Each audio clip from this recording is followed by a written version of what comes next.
para ser um educador, aí já é um pouco mais diferente. Você tem que ser um exemplo para as pessoas para quem você está ensinando. Então, aquele que transmite o conhecimento, ele está transmitindo uma cultura, ele está transmitindo um pensamento. Aquele que educa está transmitindo uma vida, está transmitindo um testemunho, está transmitindo um exemplo de vida. E é isso que é importante quando nós estamos trabalhando com a questão da liderança. Porque muitas vezes pensamos que o bom líder é aquele que faz muitas coisas, é aquele que prega de dia, aquele que visita à noite, aquele que está em todas as reuniões, aquele que abre várias células. É o indício de que ele é um bom líder, pelo menos é uma pessoa muito envolvida e a gente quer estar junto com essas pessoas. Mas nós vamos falar um pouco nessa noite sobre a questão de ser um bom líder na nossa capacidade de reproduzir a nós mesmos em outras pessoas. Você já viu aquelas pessoas que, por exemplo, aquele líder, né? Que ele nunca dá oportunidade para outras pessoas que estão ao redor dele crescer, porque ele pensa que ele vai ser desmoralizado, que ele vai perder o nível. Às vezes ele não deixa um discípulo pregar na reunião, porque ele supõe na cabeça dele que o nível vai cair e as pessoas talvez não sejam abençoadas. Essa insegurança toda é a nossa incapacidade de exercer um excelente mentoreamento sobre aquelas pessoas que estão debaixo da nossa liderança. Então vamos aqui trazer um conceito mais claro do que seja mentoreamento.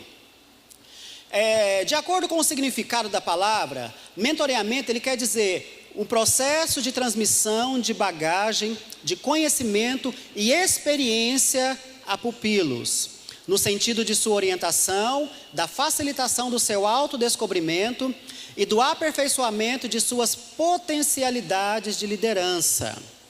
Então, quando nós estamos falando sobre mentoreamento, nós estamos falando sobre a nossa capacidade de transmitir aos nossos pupilos, presta atenção aqui, queridos, a nossa capacidade de reproduzir o caráter de Cristo na vida de outros discípulos. Mas eu só vou conseguir transmitir esse caráter de Cristo se ele estiver realmente impregnado na minha vida, na minha experiência e nas minhas atitudes, no meu caráter. E continuando aqui, ele diz: nesse processo, o mentor não dita regras e informações, mas permite que os outros o conheçam e ao mesmo tempo se revelem nas fraquezas onde desejam se fortalecer. Esse tempo agora, né, atualmente, uma cantora do meio gospel, né, muito famosa no Brasil, eu fiquei chocado, né, quando eu fiquei sabendo que o seu marido também, que era um pastor, ele a deixou, e as suas filhas estão desviadas do caminho do Senhor. Na verdade, queridos, só quem é casado sabe que o que acontece num relacionamento de casado é difícil falar sobre isso fora, às vezes, das quatro paredes. Só as quatro paredes da nossa casa sabem o que acontece dentro da vida de um casal, dentro do coração de um casal. Como que a gente se cura, como que a gente se edifica, como que a gente se fortalece, como que a gente vive e tudo. Mas é um problema sério quando nós nos colocamos aqui em cima do púlpito como super-heróis, porque na verdade os irmãos enxergam nós pastores como se fôssemos super-heróis, e nós temos muitas fraquezas. E quando as pessoas começam a conviver conosco, elas começam a conviver com as nossas fraquezas, de repente isso pode ser uma oportunidade das pessoas perceberem que através dos nossos erros, através das nossas debilidades, através das nossas deficiências de caráter, isso pode ser gerado um crescimento na vida dela. Ou, se de repente essas fraquezas minhas são problemas seríssimos de caráter, eu posso decepcionar outras pessoas também. Isso é um problema sério. Então veja bem que quando a gente começa a conviver com as pessoas, quando a gente começa a conviver com o líder, nós também começamos a conviver com as suas fraquezas, com as suas debilidades. E eu não gosto muito de transmitir para as pessoas de que eu sou um super-herói, de que eu sou um super-homem na oração, eu sou um super-homem no casamento, eu sou um super-pai para o meu filho, eu sou um super-marido para minha esposa, eu sou um super-líder para os meus discípulos, porque eu cometo erros todos os dias, eu cometo falhas todos os dias. Né? Quando você assiste, por exemplo, o filme do Super-Homem, ele é um homem de aço, ele é mais rápido que uma bala, ele é mais forte do que uma locomotiva, né? Ele voa, ele faz coisas incríveis, mas ele tem uma fraqueza. ele tem uma coisa que deixa ele fraco, que tira a força dele. E isso é um problema, que só quem é muito íntimo dele sabe dessas coisas. Então veja bem que quando nós falamos sobre mentoreamento, nós não estamos falando em sentar aqui e ensinar um monte de coisas, em jogar um monte de coisas para a igreja, ensinar aquilo que eu sei e transformar aquilo que eu sei numa verdade absoluta para a minha própria vida. Mas o mentoreamento é permitir que as potencialidades do meu discípulo, que as potencialidades daquelas pessoas que estão ao meu redor, sejam colocadas sempre à prova para que elas possam crescer, para que elas possam serem líderes de excelência. Eu só posso dizer que eu sou um bom líder se eu conseguir fazer com que os meus discípulos sejam melhores do que eu. Eu lembro que um dia Jesus, lendo a palavra, ele estava dizendo para os seus discípulos: aquele que crê em mim, obras maiores farão. Então veja bem que ele não tinha pretensão de ser maior do que os seus discípulos. Ele não tinha a pretensão e nem jogava na cara dos discípulos dele que ele era maior do que os discípulos. Pelo contrário, ele estava preparando os seus discípulos para serem melhores do que ele, porque aqueles homens precisavam ser melhor. Porque Jesus, ele tinha uma comunhão constante com o Espírito Santo. Ele sabia da sua missão. Havia o óleo derramado da unção do Espírito Santo sobre a vida dele. Mas quando ele morresse e fosse para o céu, os seus discípulos não teriam mais a presença dele ali. Aqueles homens teriam que ser bons. Eles teriam que ser valentes. Eles tinham que ser corajosos. Eles tinham que ser destemidos. Eles tinham que aprender a enfrentar os desafios como Jesus enfrentou. E aí eu pergunto para os irmãos: e se Jesus tivesse falhado? E se a missão de Jesus não tivesse dado certo? Se ele tivesse morrido e aqueles discípulos deles não tivessem assimilado nada do que ele ensinou, do que ele transmitiu para aqueles discípulos? Eu penso, irmãos, que Jesus não tinha um plano B. Ele não começou o trabalho de discipulado para errar. Era a única ficha que ele tinha para dar continuidade ao seu ministério. Era aqueles 12 homens que ele separou, que ele formou e que ele colocou ali no campo de batalha. E é interessante que Jesus começou a pregar a palavra, e logo ali no começo dos evangelhos, Jesus enviou seus discípulos para uma missão. Ele disse: olha, vocês vão pelas aldeias, pelas casas, vocês vão andar por aí, e vocês vão pregar a palavra de Deus. Vocês vão ensinar e anunciar que está próximo o reino dos céus. Vocês vão falar sobre arrependimento para as pessoas. E quando você chegar numa casa, que aquela casa se abrir, entra, ora, abençoa aquele povo. Se eles não te aceitarem, amém, sacode a poeira dos pés e vai embora. É problema deles com Deus depois. E é interessante que Jesus não foi junto com eles. Jesus não estava lá vigiando para saber. Jesus não mandou um espião lá também para ver se eles estavam fazendo certo ou errado. Jesus mandou e descansou. Ele não estava preocupado se o nível ia cair. Ele não estava preocupado se os discípulos não iam dar conta. Ele não estava preocupado com a homilética, com a hermenêutica, com a exegese que os discípulos tinham dos seus ensinamentos. Aquele momento era um momento de teste, ou seja, ele ensinou aquelas primeiras coisas e ele colocou à prova os seus discípulos em relação àquelas primeiras coisas que ele ensinou. E aqueles homens foram para aquela missão. E quando eles voltaram abismados com o resultado do trabalho deles. Eles ficaram tão motivados com o resultado do trabalho, que aquilo para eles foi o pontapé dentro do ministério que eles iriam exercer. E eles dizem: olha, Senhor, quando nós pregamos, os demônios também se submetiam a nós. E Jesus disse: eu vi Satanás caindo do céu. Então veja bem, irmãos, que a nossa capacidade de reproduzir, ela é muito mais séria do que a capacidade que eu tenho de apenas sentar e ensinar as pessoas muitas coisas. Eu preciso ensinar os meus discípulos? Preciso.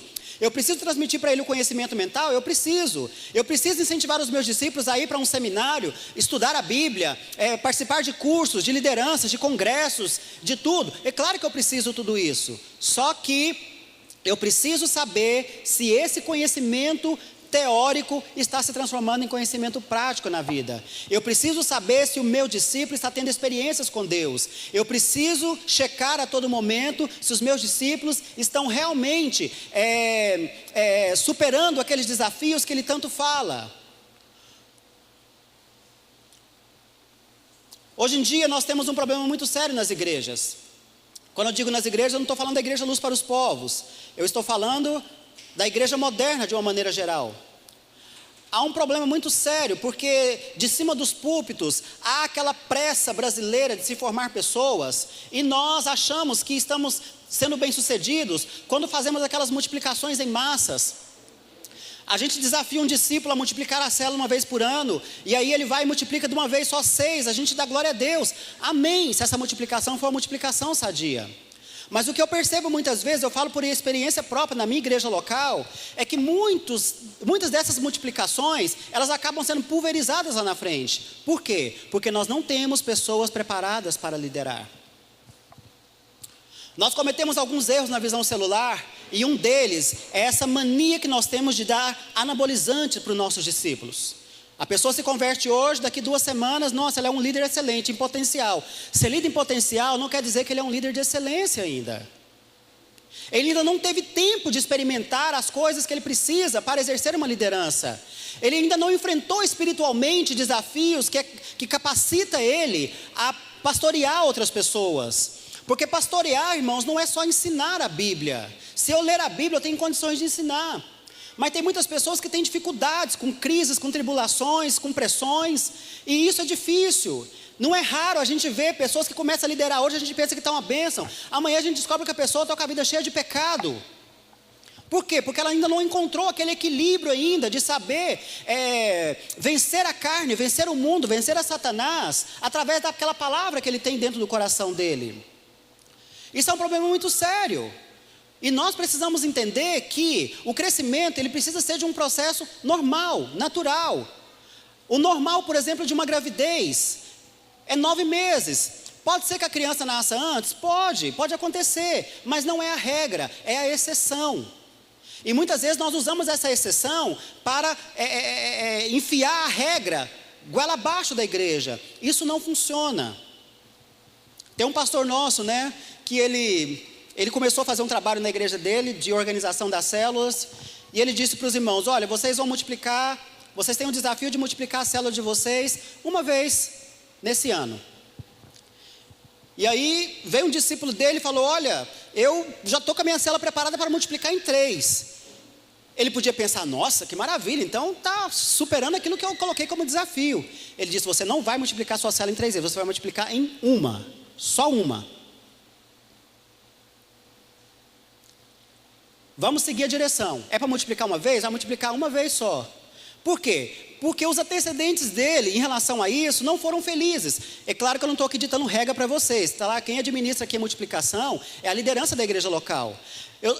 O que nós estamos falando aqui hoje são de princípios de formação de líder. Que isso não importa se a sua célula multiplica 10, 20 vezes ao ano. Não importa se a sua reunião dura 1, 2 horas. Não importa qual é o sistema de trabalho que vocês usam para administrar a célula de vocês.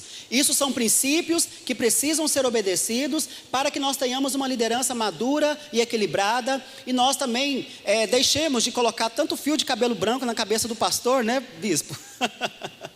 Com tanto problema que chega, às vezes, para resolver, de pessoas imaturas. Eu quero dizer para os irmãos, toda a estrutura onde pessoas lideram pessoas, está sujeita a erros. Você convive com pessoas normais, com seres humanos normais.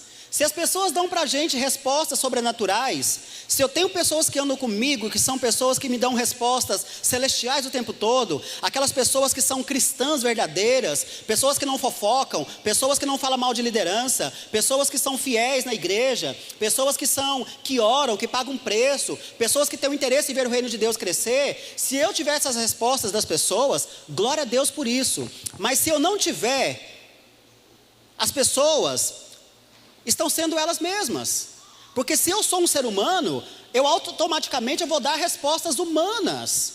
E quais são as respostas humanas? Mentira, falácia, inveja, fofoca, é tudo isso que acontece. Se as pessoas fazem essas coisas, elas estão sendo elas mesmas. Agora, se elas são diferentes, isso quer dizer que elas estão no processo para serem colocadas como líderes na casa de Deus. Eu quero dizer para você, meu querido, que você não é obrigado a ser líder aqui. Você não é obrigado a exercer cargo de liderança. Mas se a sua escolha for estar aqui, como você está aqui hoje sentado, se a sua escolha foi servir a Deus na casa dele, se a sua escolha foi servir, não há outro caminho, não tem como. Não há como eu jogar para você que uma fórmula mágica e transformar você numa pessoa maravilhosa. Existe um processo. Os irmãos que me conhecem mais de perto aqui, né, que me conhecem pelas redes sociais, sabem que eu pratico corrida. Eu gosto de correr, sou viciado em correr, né? E comecei correndo 5 km, depois pulei para 10, depois pulei para 20, agora já pulei para 40 e estou aí, né? Gosto de correr, virou um esporte, virou um estilo de vida para mim. Mas é interessante que quando a gente começa a correr, que a gente começa a conhecer as pessoas, nós temos atletas que correm de todo nível, né? Nós temos aí os Bolts da vida, né, que são velocistas, nós temos aí os Solonês da vida, Marilson, né, dos Santos, que são os nossos fundistas, né, que correm distâncias longas. E são pessoas de ponta, são pessoas de elite, são pessoas que correm. E as pessoas, às vezes, para motivar a gente, falam, não, você vai ganhar as Olimpíadas, que um dia você é atleta olímpico. E eu digo, querido, isso não é minha pretensão, eu já passei da idade, já passei do processo, não dá. Uma coisa que a gente aprende em corrida é que eu não vou conseguir em 2 meses, em 3 meses, em 1 ano, o que os meus colegas atletas conseguiram em 10, em 15 de treinamento. O problema é que na igreja tem gente que quer com 1 mês conquistar aquilo que o bispo já conquistou com 30 anos de ministério, com 20 anos de ministério. E não é só por causa da liderança, é por causa da vida, do caráter, por aquilo que já passou. Eu fico vendo um apóstolo Sinomar. Eu conheço o apóstolo Sinomar há 25 anos, que é o tempo que eu tenho de conversão. Me converti lá na Fama, onde eu sou membro e hoje eu sou pastor, né, até hoje. Ele está passando por uma tribulação muito grande. Os irmãos sabem que a apóstola está com um problema sério de saúde, com um câncer maligno, e nós estamos orando, né, todos os dias pela cura dela. E quando a gente pensa assim, não, está tudo ruim, né? Eles estão na lama, não quer ver ninguém, não quer reunir. A tendência natural do ser humano era se retrair, se esconder, ficar em casa e tudo. A apóstola chama os líderes na casa dela e diz, não é para vocês parar de fazer nada. Ela está doente lá, mal consegue falar e está dando orientações dos próximos eventos do ministério. O apóstolo, nesse período de tribulação, em 1 mês, ele escreveu 2 livros. Eu estou com 2 livros lá, na minha sala, lá montado, para poder editar, para ele lançar agora nos próximos meses.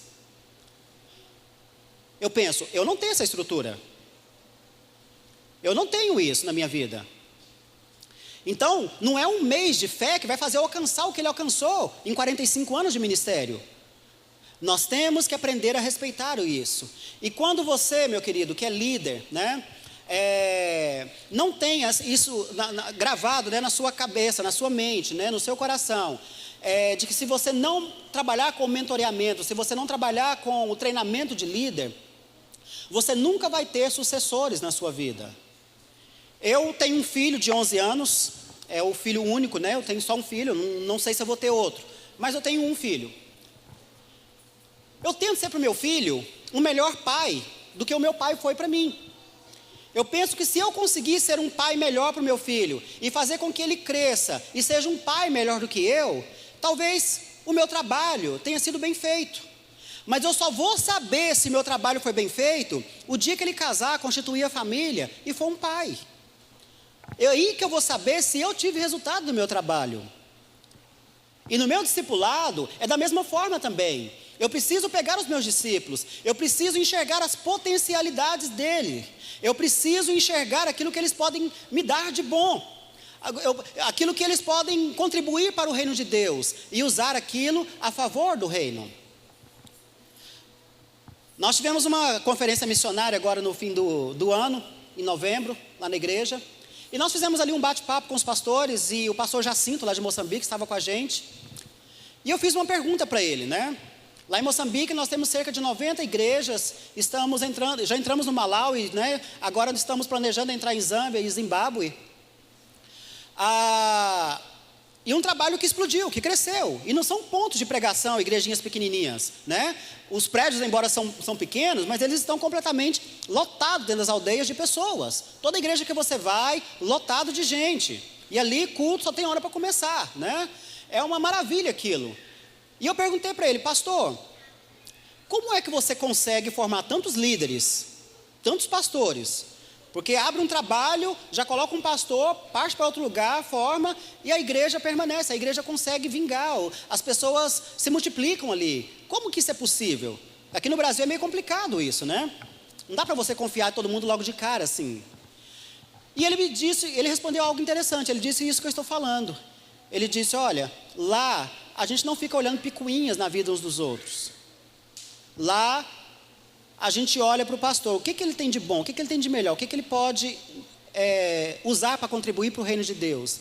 Então a gente pega aquela qualidade que ele tem e transforma aquilo em benefício para o reino. E a igreja cresce, e o trabalho cresce. Eles são semi-analfabetos, eles mal conversam com a gente, mas na hora que eles abrem a boca, meus queridos, é uma coisa celestial, impressionante. E a gente trabalha ali, né, justamente para dar orientação para eles, porque o nosso trabalho ali em Moçambique é implantar um seminário teológico, justamente para dar essa bagagem de conhecimento que precisa para eles. Porque muitos pastores lá, por exemplo, quando nós fomos a primeira vez, nem Bíblia tinha, eles não tinham Bíblia, eram pastores de igreja e não tinham Bíblia. Mas o reino de Deus crescia. Então eu só sei que eu vou ter aqui um bom resultado de acordo com aquilo que eu planto na vida dos meus discípulos. Eu tinha um grupo familiar e eu estava ali formando líderes, né, trabalhando na formação de líderes, porque eu precisava promover uma multiplicação e precisava ali colocar pessoas para trabalhar, pessoas para eu justamente checar isso aqui, checar as potencialidades. E coloquei lá um irmão que era o anfitrião da casa, falei, olha, você vai ministrar a palavra de Deus na próxima semana. E aí ele começou com aquela famosa dor de barriga, né? Não, manda outro. Não, eu não dou conta. Ah, eu nunca preguei. Falei, rapaz, mas você tem 20 anos de fé, você tem mais tempo de fé do que eu. Não, mas eu não dou conta, não é a minha habilidade de falar e tudo. Eu falei, ó, você não vai saber se você não pregar. E eu disse para ele, olha, comigo isso não funciona, você vai pregar sim. E ele passou a semana inteira me ligando. Você não quer trocar não? Coloca outra pessoa, me passa para outra semana.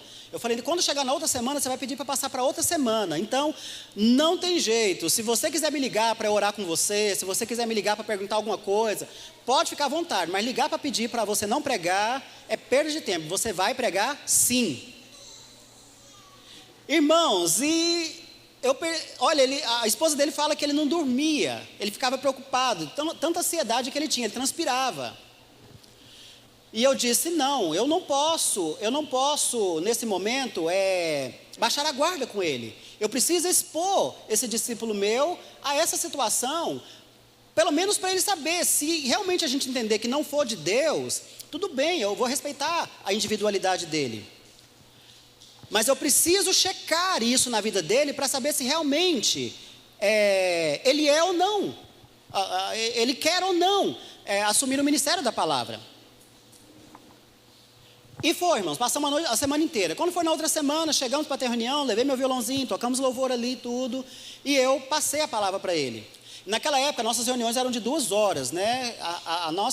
Na época era grupo familiar, durava 2 horas certinho. Era 40 minutos de louvor, 1 hora de palavra, depois oração, lanche, era 2 horas. E eu era acostumado a pregar 1 hora, né? Na época era seminarista, estava naquele auge da empolgação, né? Gostava de pregar, tudo. E passei a palavra para ele. E é interessante que a nossa religiosidade, a gente sempre espera aquela coisa, né? Tipo assim, se o bispo subir aqui e pregar 15 minutos, talvez a igreja estranhe. Porque talvez o tempo que ele costuma gastar para pregar seja 1 hora. Lá na Fama a gente acha uma maravilha, né? Ouvir o apóstolo, porque a palavra do apóstolo dura exatamente 40 minutos. Muito raramente passa disso. E quando a gente fica sabendo que outros vão pregar, a gente já fica assim, e aquele ali é daqueles que atrasa. Aí a gente escolhe outro culto e vai. Só para vocês que eu estou contando isso aqui, tá? A gente faz a seleção. Quem é que prega mais rápido? Não é por causa do tempo da palavra, não, é também por causa da qualidade. E passei a palavra para ele. Irmãos, a palavra dele durou exatos 5 minutos. Para nós foi um vulto, mas eu percebi que para ele que estava pregando foi uma eternidade ainda. E todo mundo notou a insegurança dele, o nervosismo dele e tudo. Mas a gente procurou deixar ele à vontade. E quando ele terminou a palavra, ele deu aquela famosa olhada para mim, aquela famosa olhada pidona, né, do que o filho olha para o pai e diz assim: pelo amor de Deus, me salva agora e completa. Ele não falou com palavras, mas ele falou com o olhar. Na hora eu pensei assim: por que Deus precisa de 1 hora para falar? Será que Deus não pode falar em 5 minutos? Quem sou eu para colocar o Espírito Santo dentro de uma caixinha de sapato e falar que se não for em 1 hora, ninguém vai ser abençoado? Aí na hora que ele me passou a palavra, eu perguntei para os irmãos: vocês entenderam o recado de Deus? Entendemos. Então, vamos orar. Eu senti que naquele momento ele se sentiu encorajado para ministrar. Hoje ele é um pastor no nosso ministério, graças a Deus, ele é esposa. Mas, se a gente não expor os nossos filhos a essa situação, os nossos discípulos, o que vai acontecer? Eu lembro que um dia meu filho chegou para mim e falou assim: pai, assim, na medida do possível eu tento ser um bom pai para o meu filho, né? Como Jesus disse, né? Eu que sou mau, eu dou boas dádivas ao meu filho. Meu filho é uma criança sensacional, né? E algum tempo atrás ele chegou para mim e falou: pai, eu quero que o senhor me dê uma mesada. Na época ele tinha o quê? 9 anos de idade. Eu falei: meu filho, mas você tem de tudo aqui em casa, para que você precisa de mesada? Aí, claro que eu estava testando, né? Eu sabia. Aí ele falou assim: não, é porque eu quero comprar minhas coisinhas de vez em quando. Eu falei: que coisinha? Ele: pai, você sabe. Eu falei: então tá bom. Então vamos fazer um trato. Eu falei: olha, é o seguinte, a Bíblia fala que o trabalhador é digno do seu salário. Então, eu te dou a mesada, mas ela vai te custar algumas coisas. Ele falou: o quê? Então, quer dizer, já era prática dele. Eu falei: a gente já tem te ensinado há algum tempo a respeito de organização. Então, a sua tarefa é: você vai arrumar seu quarto todos os dias. Eu não quero brinquedo espalhado no seu quarto. Quando chegar colega aqui em casa para brincar com você, se você não colocar ele para te ajudar a arrumar o quarto depois da brincadeira, você vai arrumar sozinho. Então, sem contar a tarefa de escola, se vier carimbo na agenda de que não fez tarefa, cada vez que eu chamar a sua atenção, é R$5 a menos na sua mesada. Vai ter desconto. Combinado? Combinado. Eu não quero chinelo espalhado pela casa, eu não quero brinquedo seu em cima da mesa da sala, eu não quero brinquedo em cima do sofá. O seu quarto é o lugar de você guardar suas coisas. Você tem um baú no seu quarto, você vai guardar suas coisas e não quero saber. Ok? Ok. E aí começou. Foi indo bem, aí de repente ele começou a relaxar. Eu chegava às vezes de tarde: é porque hoje eu tive que fazer tarefa, um trabalho cumprido, não deu tempo de arrumar o quarto. Aí eu disse: R$5 a menos. Minha mãe deixou hoje eu brincar e ela disse que depois conversava com você. R$5 a menos. Sua mãe não pode tirar minha palavra. Isso foi um contrato meu e seu. Sua mãe não interfere. Então, irmãos, colocar responsabilidades, porque senão ele nunca vai aprender. E ele aprendeu. Outro dia ele deu uma fissura nele, porque ele disse que queria aprender a passar a roupa. Eu falei: tudo bem, eu te ensino a passar a roupa. É muito chato, mas eu te ensino. Ele queria aprender e ensinei para ele. Ele começou, depois ele deu uma parada. Mas eu não cobro isso dele. E eu não cobro também aquela limpeza, né, fantástica dentro do quarto. Mas ele precisa ter responsabilidades, porque senão ele nunca vai aprender. O problema é que muitas vezes nós poupamos os nossos discípulos em relação a essas coisas e eles não crescem. Eles são eternas crianças. Eles estão junto conosco e nós educamos os nossos filhos para ser dependentes de nós. E isso não é bom. Eu já falei para meu filho, meu filho, quando você terminar o ensino médio, Deus vai nos dar condição, eu mais a sua mãe, de mandar você para estudar no exterior, estudar fora. Quando você casar, nada de morar comigo, você vai morar junto com a sua esposa em outro lugar. Não é bom para você, mas a sua mãe ficar perto de você. Não é bom para o seu relacionamento isso. Então eu tenho que ensinar ele desde agora. Então, como ele já tem 11 anos, às vezes a gente sai, ele já pode ficar em casa, às vezes sozinho, para a gente fazer alguma coisa que a gente precisa. E quando a gente sai, a gente passa para ele: olha, você vai fazer isso, fazer assim, assim, assim. E ele obedece, porque a gente está dando um pouco de autonomia para ele, para que ele seja mais independente. Um grande erro que nós cometemos com os nossos discípulos é colocá-los dependentes demais de nós. E o problema de você colocar o discípulo demais dependente de você é que o dia que você não estiver perto, ele vai sair da sua presença. ele vai sair de perto de você. Nós não podemos fazer isso. Amém? Não tenha medo do nível cair, aprenda a correr riscos. Foi assim que Jesus fez com seus discípulos. Esse foi o modelo que ele seguiu. Nós vemos que esse foi o modelo que Paulo seguiu também para formar seus discípulos. Era colocar na fornalha. Olha que Paulo era bem duro, né? Paulo era mais duro que Jesus. Então, queridos, no cristianismo é assim. O mundo nunca vai ser alcançado e a próxima geração estará perdida, a não ser que discipulemos outros. A não ser que discipulemos outros. Nós acreditamos que Jesus vai voltar nessa geração nossa. Nós acreditamos que nós vamos vivenciar o arrebatamento da igreja.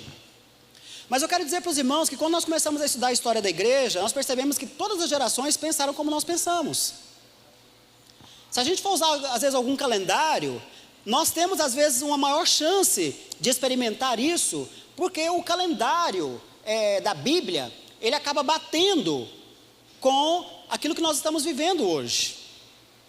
As profecias, as palavras de Jesus, os acontecimentos finais, nós vemos que tem muita coisa que nós estamos vivenciando. Mas até a igreja primitiva acreditava que Jesus voltaria naqueles dias para buscar a igreja. E aí eu fico pensando, e se Jesus não nos buscar? Que tipo de crente nós estamos formando para uma nova geração? Tem muita gente na igreja que despreza o trabalho com crianças. Mas eu fico me perguntando às vezes, e se nós todos morrermos, essa geração? Será que essas crianças vão ser melhor do que nós? Porque se elas não forem melhor do que nós, querido, Deus vai cobrar de nós duramente.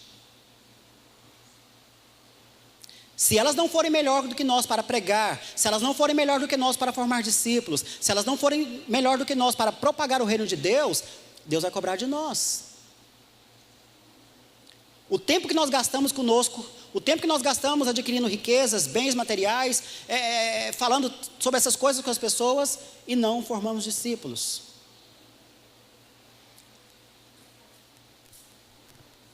Então, quando nós estamos trabalhando com mentoreamento, né, quando nós estamos trabalhando com formação de líder, nós estamos cooperando com Deus para levantar um líder de célula eficaz. O seu trabalho ali não é só pregar toda quarta-feira ou quinta-feira, seja lá o dia que for a sua célula. O seu trabalho ali não é só reunir as pessoas uma vez por semana e transmitir para eles uma palavra que você preparou, ou uma palavra que a igreja deu pronta para você ministrar lá. O seu trabalho não é esse. O seu trabalho não é ficar recitando coisas que você ouviu. O seu trabalho não é apenas transmitir o conhecimento da Bíblia que você tem para as pessoas. O seu trabalho é formar líder. O formar é transmitir o conhecimento e transmitir a experiência. O ministério de Jesus, ele teve basicamente essas 3 experiências com os seus discípulos. Quando Jesus começou a ensinar sobre o reino de Deus, ele primeiro transmitiu o conhecimento mental. Arrependei-vos porque está próximo do reino dos céus. Bem-aventurados os humildes de espírito, os mansos, né, porque herdarão a terra. Bem-aventurados os humildes de espírito, porque eles serão, né, herdarão o reino de Deus. Bem-aventurados os que têm fome e sede de justiça, porque eles serão fartos. Tudo isso é conhecimento mental. Embora embutido de autoridade, aquilo era um conhecimento mental. Jesus estava ensinando, ele estava ali mudando a mentalidade que aquelas pessoas tinham a respeito do reino de Deus. Jesus estava desmistificando ali aquela figura vingativa que Deus tinha no Velho Testamento em relação ao homem. Jesus estava mostrando a Deus como Pai ali. Ele estava transmitindo um conhecimento de Deus que até então aquela sociedade não tinha, a humanidade não tinha. Ele estava ali transmitindo aquele conhecimento do cristianismo, que é o conhecimento que nós temos a respeito de amar o próximo, amar a Deus sobre todas as coisas. Isso é um conhecimento mental. Em seguida, Jesus começou a operar sinais e maravilhas. Ele disse: olha, eu disse, agora eu estou provando que aquilo que eu falei é verdade. E ele começou a curar enfermos, ele começou a expulsar demônios, ele começou a operar sinais, ele acalmou tempestades, ele fez coisas maravilhosas, ressuscitou mortos. Então veja bem que aquele conhecimento, primeiro ele transmitiu o conhecimento mental, depois ele transmitiu a experiência. E aí o terceiro passo dele foi checar se aquilo que ele ensinou estava sendo praticado pelos discípulos, quando ele enviou seus discípulos para aquelas missões, que nós falamos agora há pouco.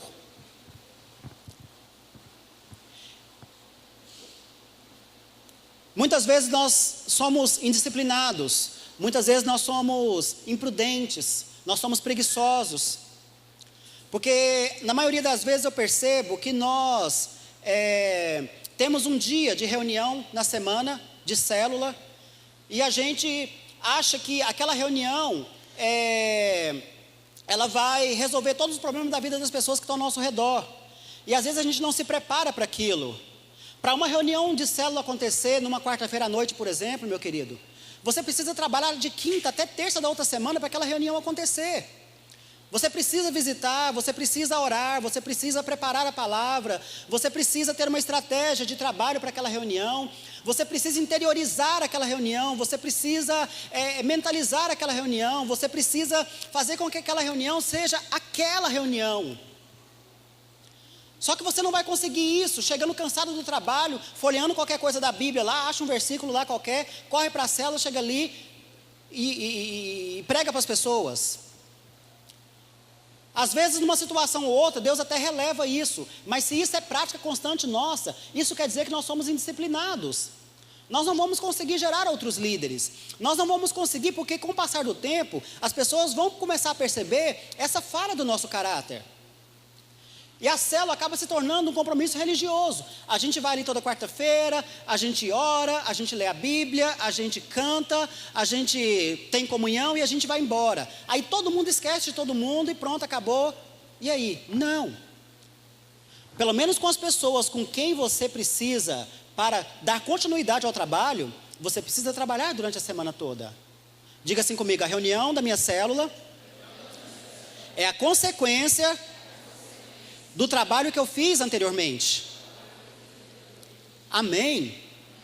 Isso é um outro assunto, né, que é interessante trabalhar sobre ele, né, que se chama preparo de reunião, né?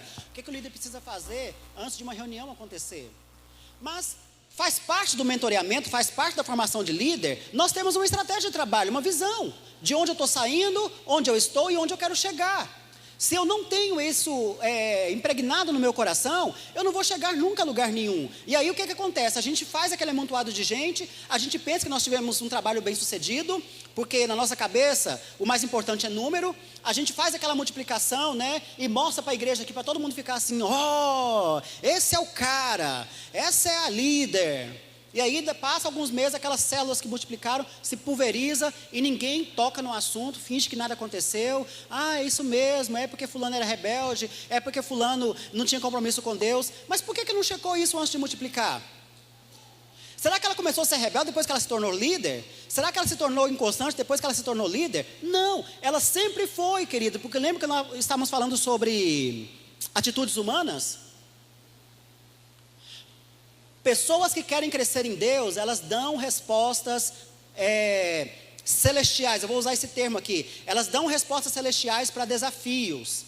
Pessoas que não têm compromisso com o reino de Deus, elas sempre dão respostas humanas.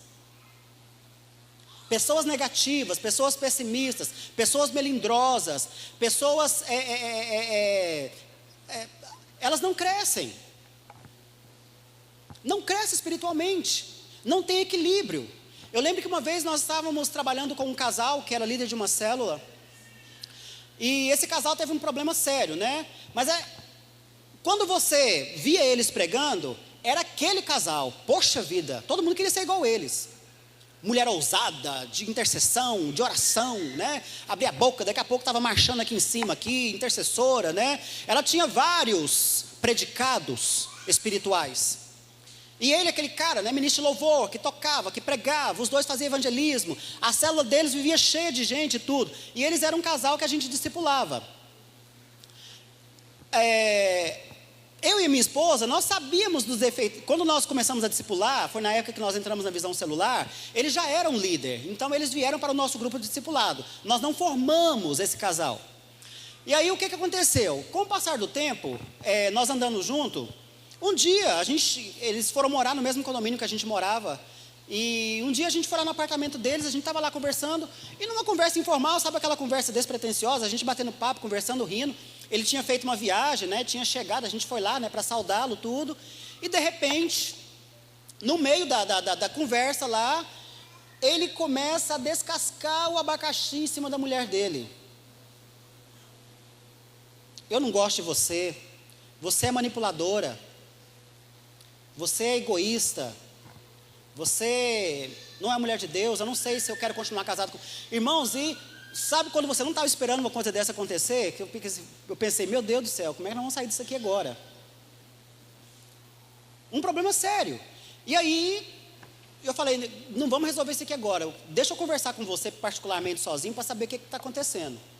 E chamei esse rapaz, sentei com ele junto com o bispo Ronaldo na época, sentamos e fomos conversar, e ele admitiu que estava traindo a esposa dele. E a célula lá, aquela bênção. Chegava na célula lá, ele estava em adultério e orava e cantava e pregava, que era uma maravilha. E aí o que aconteceu? Ele falou, eu preciso abrir meu coração com a minha esposa. Eu falei, você tem coragem de falar isso para ela? É isso mesmo que você quer? Você sabe que ela pode querer te deixar? Não, eu quero falar porque eu não quero conviver com essa culpa mais e tudo. Aí chamamos a esposa dele, sentamos a esposa dele e colocamos os dois para conversar. Falou, o seu marido ele quer abrir o coração, ele quer falar algumas coisas para você e nós estamos aqui ele quer que a gente fique aqui para testemunhar isso. Amém. E aí ele foi, rasgou o verbo e admitiu, falou para ela, abriu o coração, falou com quem que era, quantas vezes foi, aquela história toda. A mulher dele, a gente pensou assim, essa mulher vai matar ele agora. Aí ela baixou a cabeça, chorou, levantou. Falou, não, eu te perdoo, você é um homem de Deus. Eu pensei, ou essa mulher tem sangue de barata, ou ela não entendeu ainda o que o marido dela falou para ela. Eu acho que se tivesse meu lugar, eu mandava a mão na cara dele agora, né? Mas eu percebi que ela não estava sendo verdadeira com ele. Irmãos, e na hora eu sentei com eles, depois mais a minha esposa, e falamos, olha, nós vamos tirar vocês da liderança da célula, vamos tirar essa questão de disciplina, essa palavra de cima de vocês, não é isso. Vocês precisam admitir que vocês precisam de ajuda. Não adianta você querer ajudar outras pessoas se você está precisando de ajuda. Vamos trabalhar com esse princípio. Não, tudo bem, a gente precisa de um tempo de restauração mesmo. Amém, beleza. Irmãos, aí eu coloquei um outro casal de discípulo meu para liderar a célula dele. E a célula era uma Babilônia, ali era um problema sério. Todo tipo de problema que você tinha na célula lá. A gente ia lá, parece que estava tudo maquiado. Todo mundo orando, todo mundo jejuando, todo mundo, né, trabalhando e tudo. E aí, quando colocamos o outro casal de discípulos para tomar conta lá, que eles começaram a relatar as coisas que aconteciam lá dentro, misericórdia. Era anfitriã que era alcoólatra, era a energia da casa, que a Celg cortava todo mês, e eles chegaram a fazer gato, ainda falava que era bênção de Deus, porque o vizinho deixou eles fazer gato na casa. Era coisa daí para pior. Era só coisa cabeluda lá que tinha. Uma Babilônia era a célula deles. Por quê? Porque eles estavam reproduzindo líderes iguais a eles. Era um monte de Jacó reunido ali. E aí colocamos esse casal, né, para trabalhar. Nós começamos a estar junto com eles. Separamos um tempo para estar sempre junto com eles e tudo. As 2 semanas que aconteceu esse episódio, eles chegaram para mim, os dois, e disseram, olha, nós já estamos restaurados, nós queremos voltar para a nossa célula, porque Deus falou no nosso coração. Eu falei, olha, Deus não falou nada no coração de vocês. Não tem nada de Deus ter falado aí. 2 semanas é muito pouco para restaurar o que aconteceu com vocês. Vocês estão cheios de ferida. E fomos falando um monte de coisa para eles. Sabe o que eles fizeram? Saíram da igreja. Foram embora. Sabe, irmãos, pessoas que não têm consciência do papel dela no reino de Deus, são pessoas confusas assim.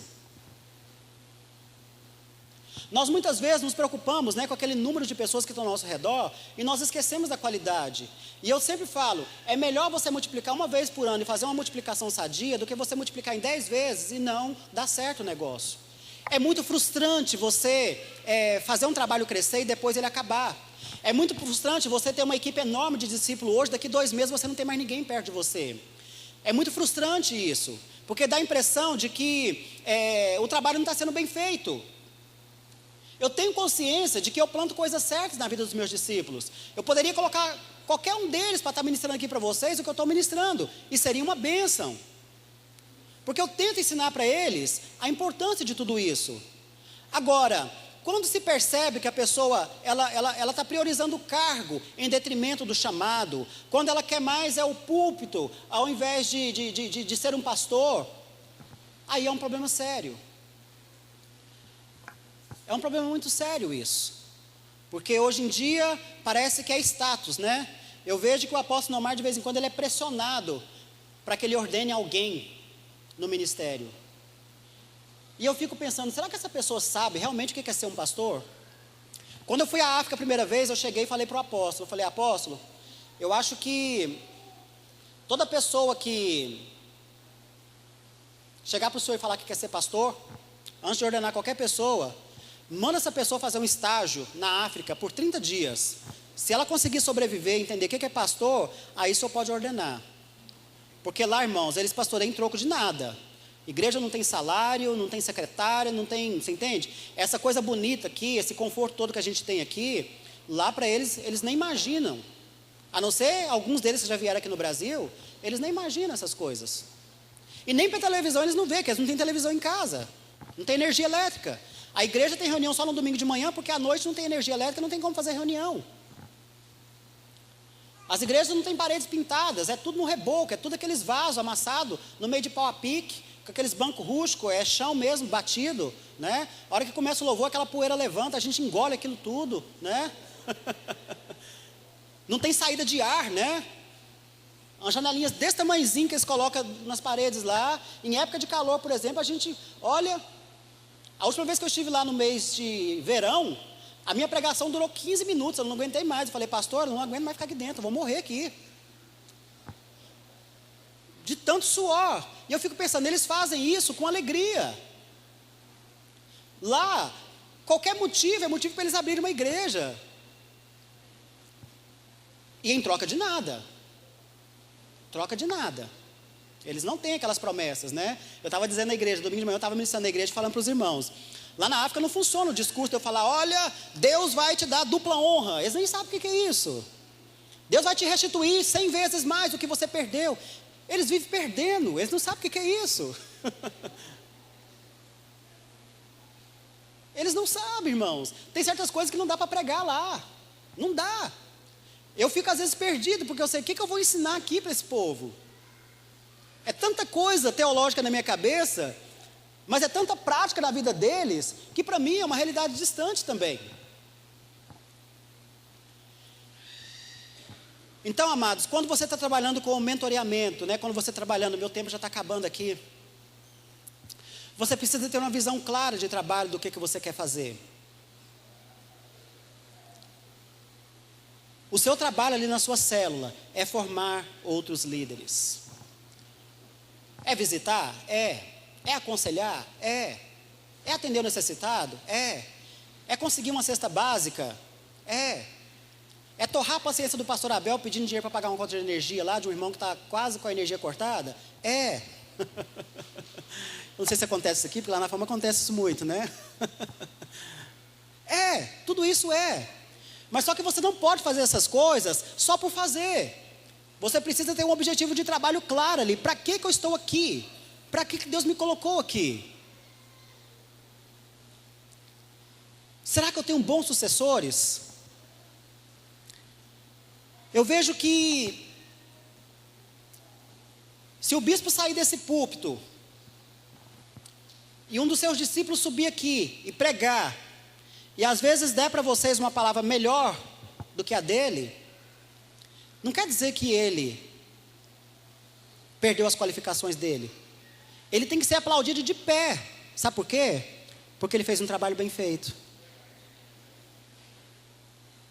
Se eu colocar um discípulo meu para pregar numa célula e ele pregar melhor do que eu, glória a Deus por isso, eu não faço falta lá. Porque as pessoas precisam, queridos, é de Jesus, não é de mim. É claro que eu sou o fio condutor dele aqui na terra.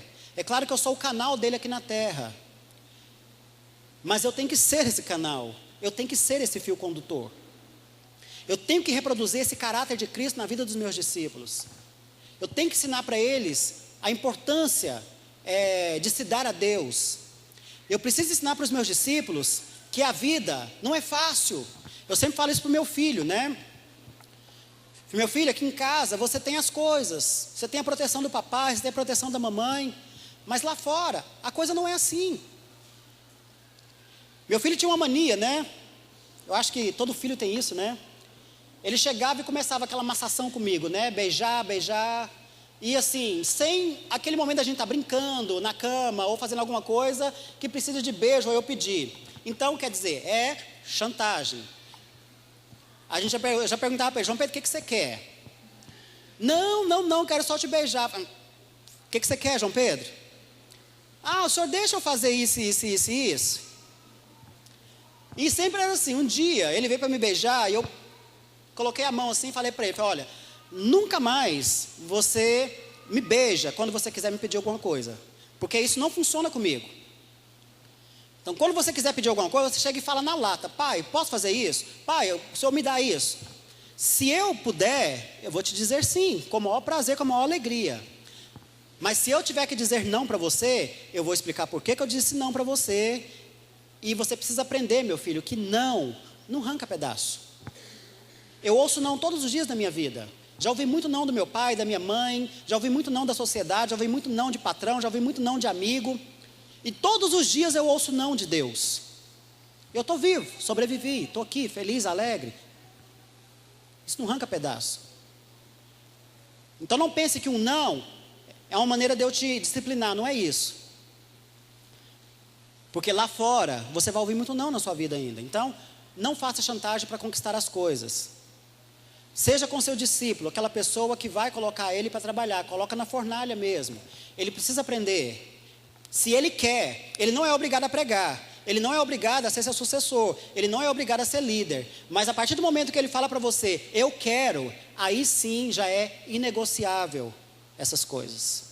Essas coisas são inegociáveis. Eu quero ser um discípulo de Jesus, então eu tenho que abrir mão de mim mesmo, eu tenho que negar a mim mesmo, tomar a minha cruz e seguir. Se eu não fizer isso, eu não sou discípulo nem de Jesus e nem discípulo de ninguém. Amém? Então, o meu desejo para você é que você seja um bom mentor, que você seja um bom educador. Você não seja apenas um líder que conhece a palavra de Deus. Você seja um líder que saiba se reproduzir em outros líderes melhores do que você. Amém?